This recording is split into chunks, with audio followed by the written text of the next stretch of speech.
Hi friends, ചങ്ങായി വ്ളോഗ്സിലേക്ക് എൻ്റെ എല്ലാ കൂട്ടുകാർക്കും സ്വാഗതം. അപ്പോൾ എൻ്റെ എല്ലാ കൂട്ടുകാരും സുഖമായിട്ടിരിക്കുന്നു എന്ന് ഞാൻ വിശ്വസിക്കുന്നു. എനിക്കും ഇവിടെ പ്രത്യേകിച്ച് വിശേഷങ്ങളൊന്നുമില്ല, സുഖമായിട്ട് ഇങ്ങനെ പോകുന്നുണ്ട് കേട്ടോ. അപ്പോൾ ഞാൻ ഇന്ന് വന്നിട്ടുള്ളത് നിങ്ങളാരും ഇന്നേ വരെ ട്രൈ ചെയ്ത് നോക്കിയിട്ടില്ലാത്ത രീതിയിലുള്ളൊരു അടിപൊളി ബ്രേക്ക്ഫാസ്റ്റിൻ്റെ റെസിപ്പിയുമായിട്ടാണ് കേട്ടോ. അപ്പോൾ വീഡിയോയിലേക്ക് പോകാം.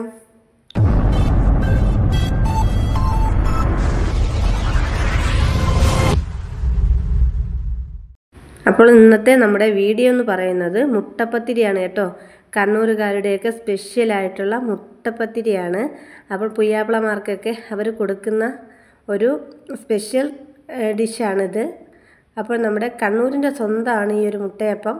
ഞാനും വീട്ടിൽ ഉണ്ടാക്കി നോക്കി കേട്ടോ, നല്ല അടിപൊളിയായിരുന്നു. അപ്പോൾ അതിനാവശ്യമായിട്ട് 1 കപ്പ് അളവിൽ പച്ചരി ഞാനൊന്ന് കുതിർത്തതായിരുന്നു. അപ്പോൾ രാവിലെ ഇട്ടിട്ട് ഞാനിത് വൈകുന്നേരമാണ് ഉണ്ടാക്കുന്നത് കേട്ടോ. പച്ചരിയൊക്കെ നല്ല രീതിക്കൊന്ന് കഴുകി കുതിർത്തെടുത്തതിന് ശേഷം ഞാൻ ഇതിലേക്ക് 2 മുട്ട ഒഴിച്ച് കൊടുക്കുന്നുണ്ട് പൊട്ടിച്ച്. അപ്പോഴേ നമ്മൾ എടുക്കുന്ന പച്ചരിക്കനുസരിച്ചിട്ട് വേണം മുട്ടയുടെ എണ്ണം കൂട്ടാനും കുറയ്ക്കാനായിട്ട്.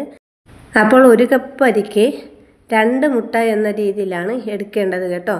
അപ്പോൾ മുട്ടയൊക്കെ ഞാനൊന്ന് പച്ചരിയിലേക്ക് പൊട്ടിച്ചൊഴിച്ച് കൊടുത്തിട്ടുണ്ട്. ഇനി ഞാനിതൊരു മിക്സിയുടെ ജാറിലേക്കാണ് മാറ്റി കൊടുക്കുന്നത്. അപ്പോൾ നമുക്ക് മിക്സിയുടെ ജാറിലേക്കൊന്ന് മാറ്റി കൊടുക്കാം കേട്ടോ. അപ്പോൾ മുട്ട നിങ്ങൾക്ക് വേണമെങ്കിൽ മിക്സിയുടെ ജാറിലൊന്ന് പൊട്ടിച്ചൊഴിച്ച് കൊടുത്താലും മതി. ഇത് വീഡിയോയ്ക്ക് വേണ്ടിയിട്ടാണ് ഞാൻ മുട്ട പച്ചരിയിലേക്ക് തന്നെ ഒഴിച്ച് കൊടുത്തിട്ടുള്ളത്. ഇനി നല്ലതുപോലെ ഇതിനെ ഒന്ന് അരച്ചെടുത്തിട്ട് വരണം. അപ്പോൾ പച്ചരിയിൽ അത്യാവശ്യം വെള്ളം ഉള്ളത് കൊണ്ട് തന്നെ ഞാൻ അധികം വെള്ളമൊന്നും ചേർക്കാതെയാണ് ഇതിനെ ഒന്ന് അരച്ചെടുക്കുന്നത്. കണ്ടോ, നമ്മുടെ മാവൊക്കെ ഞാനിവിടെ ഒന്ന് റെഡിയാക്കി എടുത്തിട്ടുണ്ട്. ഒട്ടും തരിയൊന്നും ഇല്ലാതെ തന്നെ അരച്ചെടുക്കാനായിട്ട് ശ്രദ്ധിക്കണം. അപ്പോൾ നിങ്ങൾ ഈ ഒരു ബാറ്റർ ഇങ്ങനെ തയ്യാറാക്കുന്ന സമയത്ത് വെള്ളം കൂടിപ്പോണു അല്ലെങ്കിൽ മാവ് ലൂസായി പോയി എന്ന് തോന്നുന്നുണ്ടെങ്കിൽ കുറച്ച് വറുത്ത അരിപ്പൊടി കൂടി ചേർത്തിട്ട് ഒന്നുകൂടി ഒന്ന് അടിച്ചെടുത്താൽ മതി കേട്ടോ. അപ്പോൾ അടിപൊളിയായിട്ടുള്ള നമ്മുടെ മുട്ടയപ്പത്തിൻ്റെ മാവ് ഇവിടെ റെഡിയാക്കി കിട്ടിയിട്ടുണ്ട്. ഞാൻ എടുത്ത വെള്ളമൊക്കെ എനിക്ക് കറക്റ്റായിരുന്നു. അതുകൊണ്ട് തന്നെ ഞാൻ ഇതിൽ വറുത്ത അരിപ്പൊടിയൊന്നും ചേർത്ത് കൊടുത്തിട്ടില്ല കേട്ടോ. ഇനി ഇതിലേക്ക് ആവശ്യമായിട്ടുള്ള വെജിറ്റബിളാണ് എടുക്കേണ്ടത്. ഞാനിവിടെ 1 ക്യാരറ്റ് കൊത്തിയരിഞ്ഞതും 1 വലിയ സവാള ഉള്ളി കൊത്തിയരിഞ്ഞതും 2 തണ്ട് കറിവേപ്പിലയും പച്ചമുളകുമാണ് എടുത്തിട്ടുള്ളത്. പച്ചമുളകൊക്കെ നിങ്ങളുടെ അരിക്ക് ആവശ്യമായിട്ട് എടുക്കാനായിട്ട് ശ്രദ്ധിക്കണം. പിന്നെ നിങ്ങൾക്ക് ഇതിൽ വേണമെങ്കിൽ മല്ലിയില കൂടി ചേർത്ത് കൊടുക്കാം കേട്ടോ. മല്ലിയിലയുടെ ആ ഒരു ടേസ്റ്റ് എനിക്ക് അത്ര ഇഷ്ടമില്ലാത്തത് കൊണ്ട് ഞാൻ ഇതിലിപ്പോൾ ചേർത്ത് കൊടുക്കുന്നില്ല. ഇനി നമ്മുടെ പച്ചമുളകും കൂടി ഇട്ട് കൊടുത്തതിന് ശേഷം നല്ലതുപോലെ ഇതിനെ ഒന്ന് മിക്സ് ചെയ്തിട്ടെടുക്കാം കേട്ടോ. അപ്പോൾ കറിവേപ്പില കൂടി ഞാൻ ഇതിലേക്ക് ഒന്ന് കീറിയിട്ട് കൊടുക്കുന്നുണ്ട്.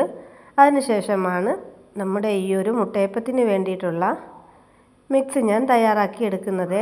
അപ്പോൾ നമ്മുടെ വെജിറ്റബിളെല്ലാം മാവിലേക്ക് ഇട്ട് കൊടുത്തതിന് ശേഷം നല്ലതുപോലെ ഇതിനെ ഒന്ന് ഇളക്കി കൊടുക്കുന്നുണ്ട്.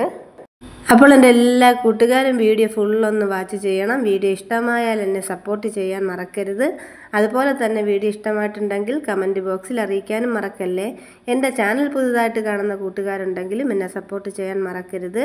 ഇനി ഞാൻ ഇതിലേക്ക് ആവശ്യത്തിനുള്ള ഉപ്പ് കൂടിയാണ് ചേർത്ത് കൊടുക്കുന്നത്. ഈ മാവിനെ ഒന്നുകൂടി ഒന്ന് മിക്സ് ചെയ്ത് ഉപ്പെല്ലാം നല്ലതുപോലെ ഈ ഒരു മാവിലേക്ക് ഇളക്കി ചേർത്തതിന് ശേഷം നമുക്കിതിനെ ഒന്ന് നമ്മുടെ പൂരിയൊക്കെ തയ്യാറാക്കിയിട്ടെടുക്കില്ലേ, അതേപോലെ ഒന്ന് പൊരിച്ചിട്ടെടുക്കണം കേട്ടോ. മാവൊക്കെ ഞാനൊന്ന് ഇവിടെ റെഡിയാക്കി മാറ്റി വെച്ചിട്ടുണ്ട്. ഇനി ഞാനൊരു ഇരുമ്പ് ചട്ടി അടുപ്പിലേക്ക് വെച്ച് കൊടുത്തിട്ടുണ്ട്. ചട്ടി ഒന്നും ചൂടായപ്പോഴത്തേക്കും ഞാൻ ഇതിലേക്ക് വെളിച്ചെണ്ണ ഒഴിച്ച് കൊടുത്തിട്ടുണ്ട് കേട്ടോ. നിങ്ങൾക്ക് വേണമെങ്കിൽ സൺഫ്ലവർ ഓയിലിലും ഇത് ചെയ്തെടുക്കാവുന്നതാണ്. വെളിച്ചെണ്ണയിൽ ചെയ്തെടുക്കുമ്പോഴത്തേക്കാണ് കുറച്ചുകൂടി ടേസ്റ്റ് ഉണ്ടാകുക. അപ്പോൾ ഞാൻ ഇതിലേക്ക് മാവ് ഒഴിച്ചു കൊടുത്തിട്ടുണ്ട്. കണ്ടോ, നിമിഷങ്ങൾ കൊണ്ട് തന്നെ നമ്മുടെ മാവ് കുട പോലെ പൂരി പോലെ തന്നെ പൊങ്ങി വരും കേട്ടോ. കണ്ടോ, ഇതേ രീതിക്ക് പൊങ്ങി വരുന്ന സമയത്ത് തിരിച്ചും മറിച്ച് ഇട്ട് കൊടുത്തിട്ട് ഒന്ന് വേവിച്ചെടുക്കേണ്ടതായിട്ടുണ്ട്. സിമ്പിളാണ് കേട്ടോ നമ്മുടെ മുട്ടയപ്പം തയ്യാറാക്കി എടുക്കാനായിട്ട്. കുട്ടികൾക്കാണെങ്കിലും മുതിർന്നവർക്കാണെങ്കിലും അതേപോലെ തന്നെ ഗസ്റ്റൊക്കെ വീട്ടിൽ വരുന്ന ടൈമിലാണെങ്കിലും നമുക്ക് ഉണ്ടാക്കി കൊടുക്കാൻ പറ്റുന്നൊരു അടിപൊളി റെസിപ്പിയാണ്. അപ്പോൾ എല്ലാവരും തീർച്ചയായിട്ടും ട്രൈ ചെയ്ത് നോക്കുമെന്ന് തന്നെയാണ് എൻ്റെ വിശ്വാസം. ഇതിൻ്റെ അകത്ത് നല്ല സ്പോഞ്ച് പോലെയും പുറം കുറച്ച് ക്രിസ്പി ആയിട്ടാണ് ഇരിക്കുന്നത് കേട്ടോ. കണ്ടോ, ഇതേപോലെ തിരിച്ചും മറിച്ചും ഒക്കെ ഇട്ട് കൊടുത്തിട്ട് ഒന്ന് മൂപ്പിച്ചെടുത്താൽ മതി. നമ്മൾ മാവ് ഈ ഒരു എണ്ണയിലേക്ക് ഒഴിച്ചു കൊടുക്കുന്ന സമയത്ത് ഒരു കാര്യം കൂടി നമ്മൾ ശ്രദ്ധിക്കേണ്ടതായിട്ടുണ്ട്. ഫ്ലെയിം എപ്പോഴും ഹൈ ഫ്ലെയിമിലായിരിക്കണം. അതുപോലെ തന്നെ എണ്ണ നല്ല തിളച്ചതിന് ശേഷം മാത്രമേ നമ്മൾ ഈ ഒരു മാവ് കോരി ഒഴിച്ചു കൊടുക്കാൻ പാടുള്ളൂ. ഹൈ ഫ്ലെയിമിൽ വെച്ചിട്ട് മാവ് ഒഴിച്ചു കൊടുത്തിട്ട് നമ്മൾ ലോ ഫ്ലെയിമിലോട്ട് മാറ്റി കൊടുത്താൽ മതി കേട്ടോ. അങ്ങനെ അല്ല എന്നുണ്ടെങ്കിൽ നമ്മുടെ ഈ ഒരു മുട്ടയപ്പത്തിൽ എണ്ണ നല്ല രീതിക്ക് കുടിക്കും. ഹൈ ഫ്ലെയിമിൽ വെച്ചിട്ട് നമ്മൾ മാവ് ഇങ്ങനെ ഒഴിച്ചു കൊടുക്കുകയാണെങ്കിൽ ഒട്ടും എണ്ണയൊന്നും കുടിക്കാതെ തന്നെ നമുക്ക് മുട്ടയപ്പം വളരെ പെട്ടെന്ന് തന്നെ റെഡിയാക്കി എടുക്കാൻ പറ്റും കേട്ടോ. അപ്പോൾ രണ്ടാമത്തെ മുട്ടയപ്പം ഞാൻ ഇതിലേക്ക് ഒഴിച്ചു കൊടുത്തിട്ടുണ്ട്. അതും ഇതേപോലെ തന്നെ തിരിച്ച് മറിച്ച് വിട്ട് തന്നെ നമുക്കൊന്ന് പൊരിച്ചെടുക്കാവുന്നതാണ്. ഈ ഒരു മുട്ടയപ്പത്തിൻ്റെ കൂടെ നമുക്ക് ചിക്കൻ കറിയോ ബീഫ് കറിയോ മുട്ടക്കറിയോ ഏത് കറി കൂട്ടിയിട്ട് നമുക്ക് കഴിക്കാൻ പറ്റുന്നതാണ് കേട്ടോ. പക്ഷെ നമുക്ക് കറിയൊന്നും ഇല്ലെങ്കിൽ പോലും നമുക്ക് വെജിറ്റബിളൊക്കെ ഒന്ന് ചേർത്തത് കൊണ്ട് തന്നെ ഇതൊന്നുമില്ലാതെ തന്നെ കഴിക്കാൻ നല്ലതാണ്. ഞാൻ കറിയൊന്നും എടുക്കാതെ തന്നെയാണ് ഞാൻ കഴിച്ചത് കേട്ടോ. അപ്പം നല്ല അടിപൊളിയായിട്ടുള്ളൊരു റെസിപ്പിയാണ് ഇത്. ബ്രേക്ക്ഫാസ്റ്റിനാണെങ്കിലും ഈവനിങ് സ്നാക്കായിട്ടാണെങ്കിലും ഡിന്നറിനാണെങ്കിലും ഒക്കെ കഴിക്കാൻ പറ്റുന്ന ഒരു അടിപൊളിയായിട്ടുള്ള പലഹാരം തന്നെയാണ്.